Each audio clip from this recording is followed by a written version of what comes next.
மாரியெல்லாம் பார்க்கும்போது மனசுக்கு வந்து ரொம்ப ரொம்ப கஷ்டமாக இருக்குது கைஸ். ஏன் சொல்கிறேன் பார்த்தீங்கன்னா, இங்கே பாருங்கள், ஒரு பாட்டி வந்து தண்ணி கேட்குறாங்க.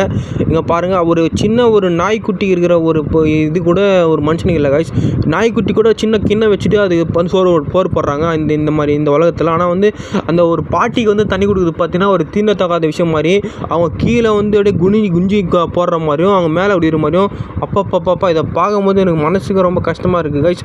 ஆனால் மற்றவங்க எப்படின்னு தெரியல. ஆனால் எங்கள் ஃபேமிலி எங்களை பொறுத்த வரைக்கும் நம்ம இந்த மாதிரி யாரும் பண்ணதில்லை கைஸ்.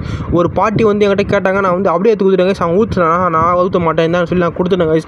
எங்களில் எல்லாருமே ஈக்குவலாக பார்க்குறோம். ஆனால் இன்னமும் சில பேர் வந்து இந்த மாதிரி தீண்டத்தகாத பண்ணுறாங்க. அவங்களெல்லாம் நினச்சி பார்த்தா மனசுக்கு இதே நீங்களும் ஒரு மனுஷனுங்க தானடா, உங்களுக்கும் நாளைக்கு வந்து இந்த நிலைமை வராதான் அந்த மாதிரி ஆயிடுச்சு. எனக்கு மனசு ரொம்ப கஷ்டமாகிடுச்சு. அது அந்த பாட்டினா அவ்வளோ கேவலமான ஒரு இதுவாக எனக்கு என்ன புரியல கைஸ். ஒரு உயிரினத்துக்கு கொடுக்குற மரியாதை கூட ஒரு மனுஷனுக்கு கொடுக்க மாட்டானுங்க இந்த உலகத்தில். ஏன் அது மாதிரி பண்ணாங்கன்னு ஒன்றுமே புரியல. தீண்டத்தகாதது தீண்டாமைன்றது இன்னுமே இந்த 2025 ஏஐ டெக்னாலஜியில் நம்ம முன்னேறி போய்கிட்டு இருக்கோம். அந்த டெக்னாலஜிலையுமா இன்னுமா இந்த விஷயம் நடந்துக்குதுன்னு சொல்லி நினைக்கும் போது மனசு கஷ்டமாக இருக்குது. அங்கே இருக்கிற பார்த்தீங்கன்னா அந்த வீடியோ வந்து பிடிச்சிருக்காங்க. அப்படி அவங்க போடும்போது அவர்